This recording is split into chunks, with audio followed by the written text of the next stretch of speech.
Sayyidina Umar adalah seorang sahabat yang namanya menjadi kebanggaan kaum muslimin. Karena semangat keimanannya, ia telah menggetarkan hati orang-orang kafir semenjak 1300 tahun yang lalu.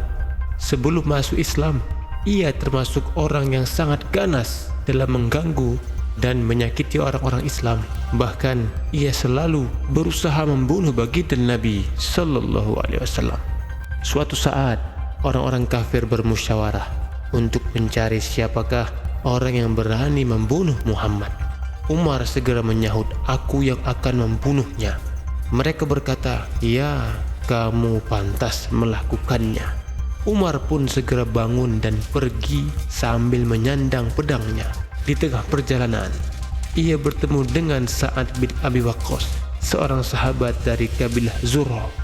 Sa'ad bertanya, "Mau kemana engkau, hai Umar?"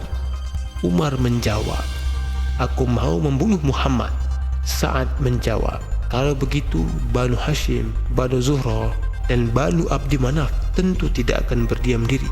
Mereka pasti tidak akan membiarkanmu hidup di muka bumi." Umar bertambah marah dengan jawaban tersebut. "Tampaknya kamu juga telah meninggalkan agama kita dan menjadi orang Islam. Jika demikian, kamu akan kubunuh lebih dulu." Sesudah berkata demikian, Umar menghunus pedangnya. Sa'ad menyahut, "Ya, aku memang telah masuk Islam." Ketika keduanya hampir mengayunkan pedangnya, Sa'ad berkata, "Wahai Umar, terlebih dahulu telitilah kabar tentang keluargamu. Saudara perempuanmu dan iparmu juga telah masuk Islam." Mendengar hal itu, Umar sangat marah dan langsung pergi ke rumah saudara perempuannya. Di sana, Khabbab sedang mengajar Al-Quran kepada saudara perempuan Umar dan suaminya dalam keadaan pintu terkunci. Tiba-tiba Umar datang dan berteriak agar dibukakan pintu. Mendengar suara Umar, Khabbab segera bersembunyi ke dalam, sehingga lembaran-lembaran ayat Al-Quran tertinggal di luar. Kemudian saudara perempuan Umar membukakan pintu. Umar langsung memukul kepada saudara perempuannya dengan sesuatu yang ada di tangannya hingga berdarah. Umar berkata, "Kamu telah menjadi musuh dirimu sendiri. Kamu mengikuti agama yang buruk ini." Selanjutnya Umar masuk ke dalam rumah dan bertanya, "Sedang apa kalian? Dan suara siapa yang kudengar tadi?" Iparnya menjawab, "Kami sedang mengobrol biasa." Umar bertanya, "Apakah kamu telah meninggalkan agamamu dan masuk ke agama baru?" Iparnya menjawab, "Bagaimana jika agama baru itu benar?" Mendengar itu, Umar langsung menarik janggut iparnya dan menjatuhkannya di atas tanah, kemudian memukulinya sampai puas.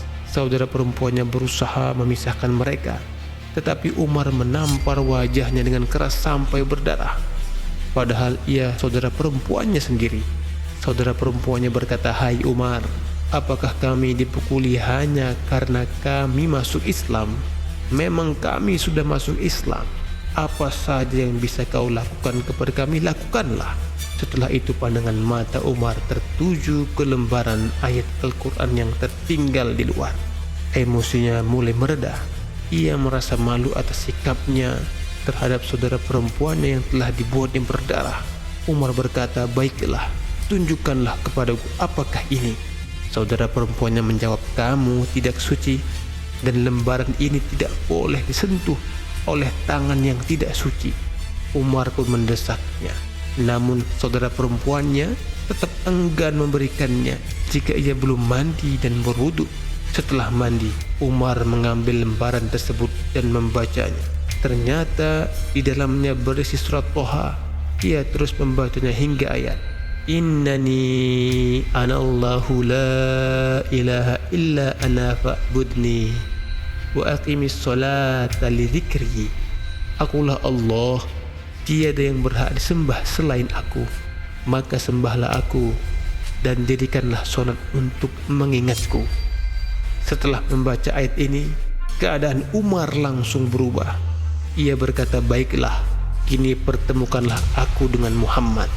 Mendengar hal itu, Khabbab segera keluar dari tempat persembunyiannya dan berkata, "Hai Umar, aku sampaikan kabar gembira untukmu. Kemarin pada malam Kamis, aku mendengar baginda Rasulullah Sallallahu Alaihi Wasallam berdoa, Ya Allah, kuatkanlah Islam dengan Umar atau Abu Jahal, siapa saja dari keduanya yang lebih engkau sukai. Sekarang telah diketahui bahwa doa baginda Nabi telah dikabulkan untukmu. Ketika itu Rasulullah Sallallahu Alaihi Wasallam sedang berada di rumah Al-Arqam yang terletak di kaki Bukit Safa. Kemudian Umar pergi sampai tiba di rumah itu yang sedang dijaga oleh Hamzah, Tolha, dan beberapa sahabat lainnya.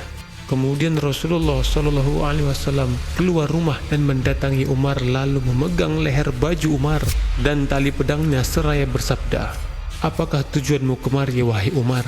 Apakah engkau tidak ingin berhenti dari perbuatanmu sampai Allah menurunkan kehinaan dan azab kepadamu?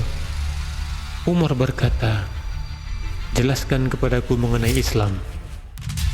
Rasulullah Shallallahu Alaihi Wasallam bersabda, hendaklah engkau bersaksi bahwa tiada Tuhan selain Allah, tiada sekutu baginya, dan sesungguhnya bahwa Muhammad itu adalah hamba serta utusannya.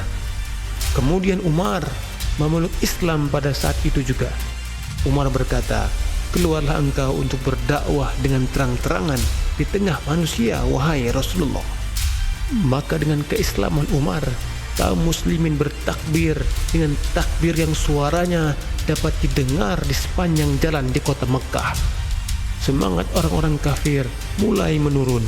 Meskipun demikian, kaum muslimin masih sangat sedikit jumlahnya, sedangkan yang memusuhi mereka tidak hanya orang-orang kafir Mekkah, tetapi seluruh bangsa Arab. Keislamannya telah menimbulkan kemarahan besar bagi kaum musyrikin, dan mereka semakin berusaha menghabisi kaum muslimin. Mereka mencoba menghabisi kaum muslimin dengan berbagai cara, tetapi kaum muslimin tidak gentar, bahkan berani mendirikan sholat di Masjidil Haram. Abdullah bin Mas'ud berkata, Islamnya Umar merupakan kemenangan bagi kaum muslimin, hijrahnya Umar merupakan pertolongan bagi kaum muslimin, dan kekhalifahannya merupakan rahmat bagi kaum muslimin.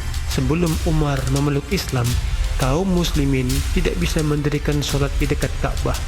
Ali radhiyallahu anhu berkata, pada mulanya setiap muslim berhijrah dengan sembunyi-sembunyi, tetapi ketika Umar hendak hijrah, ia pergi dengan pedang dikalungkan beserta busur panah dan anak panah yang cukup banyak di tangannya. Pertama-tama ia masuk ke Masjidil Haram, bertawaf dengan tenang, lalu sholat dengan khusyuk. Kemudian ia pergi ke kumpulan orang-orang kafir dan berkata kepada mereka, siapa yang menginginkan ibunya menangisinya, istrinya menjadi janda, dan anaknya menjadi yatim, tunggulah di luar Mekah untuk melawanku.